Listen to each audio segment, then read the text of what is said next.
যখন পরস্পর বিরোধী বক্তব্য চলে গেল তখন অনেকেই জিজ্ঞেস করেছে যে বাপ একরকম বলে বেটা আর এক রকম বলে।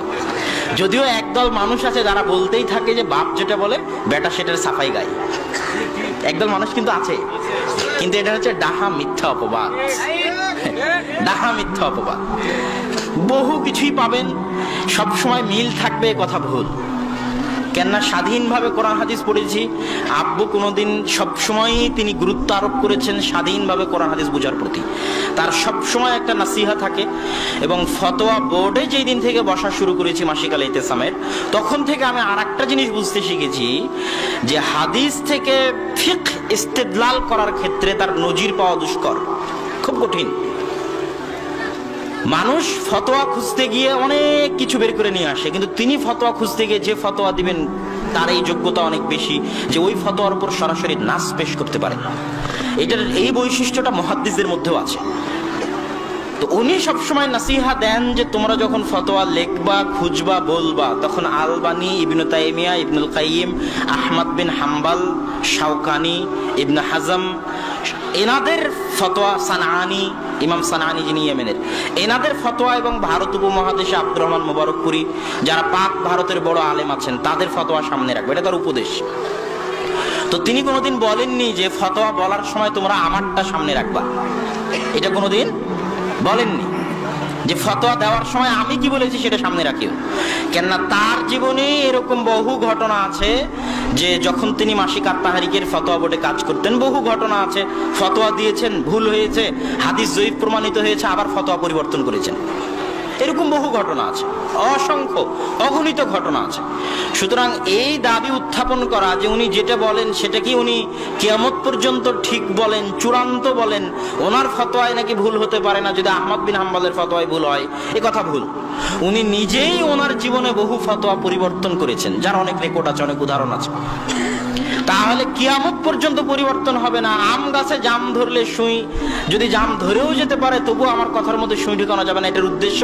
এটা তখন বলেন যখন বুখারী মুসলিমের হাদিসের অনুবাদ করেন, তখন যে এটা বুখারী মুসলিমের হাদিস, আমি অনুবাদক মাত্র, এই হাদিসের মধ্যে সুই ঢুকানো যাবে না।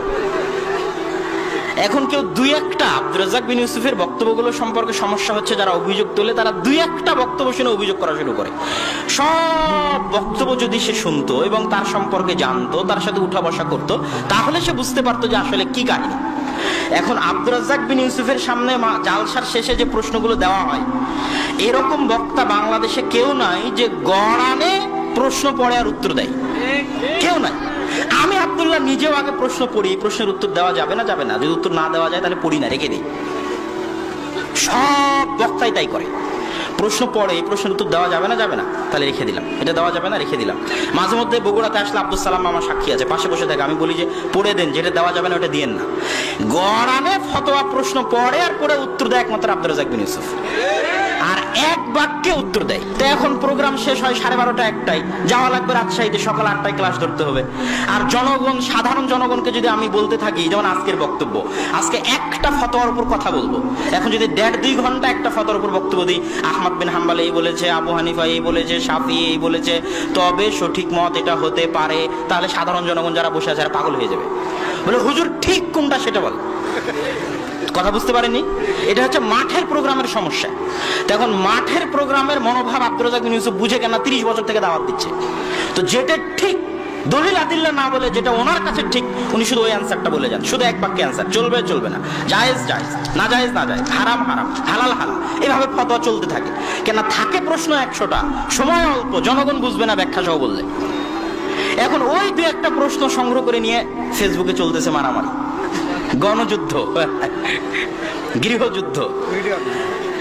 তো এখানে বিষয়গুলো বুঝতে হবে, মাথায় নিতে হবে যে এমনিতেই আন্দাজে অভিযোগ উত্থাপন করলে হবে না, অভিযোগের ভিত্তি থাকতে হবে। এবং সব বক্তব্য শুনে যখন আপনি জিনিসটা আঁচ করবেন, আর আব্দুর রাজ্জাক বিন ইউসুফকে যখন আগে থেকে জেনে আসবেন, তখন বুঝতে পারবেন। আজকে একজন বহু বক্তব্য, যেমন আমি নিজেও, এমন কোনো বক্তা নাই যে এই বিষয়ে এতটা সতর্ক থাকতে পারে, হয়ে যায় মানুষের। যখন আমি হাদিস বলি যে ইন্নী হারামতুজ যুলমা আলাইয়া, আমি আল্লাহ আমার উপর জুলুমকে হারাম করেছি, বক্তব্যের যখন গতি থাকে তখন হাতের ইশারা নিজের দিকে হয়ে যায়। কথা কি বুঝতে পেরেছেন? যে আমি তোমাদের উপর জুলুমকে হারাম করেছি, আমি বলছি কেউ কি আছে যে ক্ষমা চাইবে। বক্তব্যের গতির কারণে হাতের ইশারা কোন দিকে হয়ে যায়? নিজের দিকে। তার মানে কি আমি আল্লাহ? আমি আল্লাহ নই, এটা সবাই জানে, এটা কমন নলেজ, জেনারেল নলেজ। এখন এই কমন সেন্স যদি না থাকে তাহলে তাকে পাগল বলতে হবে। কমন সেন্স তো থাকতে হবে যে যারা অভিযোগ উত্থাপন করতেছেন তাদেরও এরকম আছে। আল্লাহ সুবহানাহু ওয়া তাআলা উকি দিয়েছেন বলতে গিয়ে উকি দেওয়া হয়ে গেছে এইভাবে যে উকি দিয়েছেন, তার মানে কি আল্লাহ এভাবে উকি দিবেন? আল্লাহ সুবহানাহু ওয়া তাআলা জাহান্নামে পা দিয়েছেন বলতে গিয়ে বক্তব্যের গতিতে পা উঠানো হয়েছে, তার মানে কি আল্লাহর পা আমার পা? আর এক বক্তব্য শুনে দেখেন, সেই বক্তব্যে আমি বলেছি যে আল্লাহর পা আছে, হাত আছে, তবে তার মতো। এখন আপনি একটা অংশ কাটলেন, কেটে বললেন যে আব্দুর রাজ্জাক সাহেব পা উত্তোলন করেছে, তার মানে আব্দুর রাজ্জাক সাহেব মুসাব্বিহ। নাউজুবিল্লাহ, ডাহা মিথ্যা অপবাদ। কিয়ামতের মাঠে তোমাকে জবাব দিয়ে যেতেই হবে যুবক, এই মিথ্যা অপবাদের কারণে।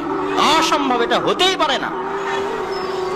তুমি চিনো তাকে না আমি চিনি, তার আশেপাশে যারা থাকে তারা চিনে না তুমি চিনো, তার আশেপাশে যারা থাকে তারা চিনে। এটা বক্তব্যের গতিতে হয়ে যায়।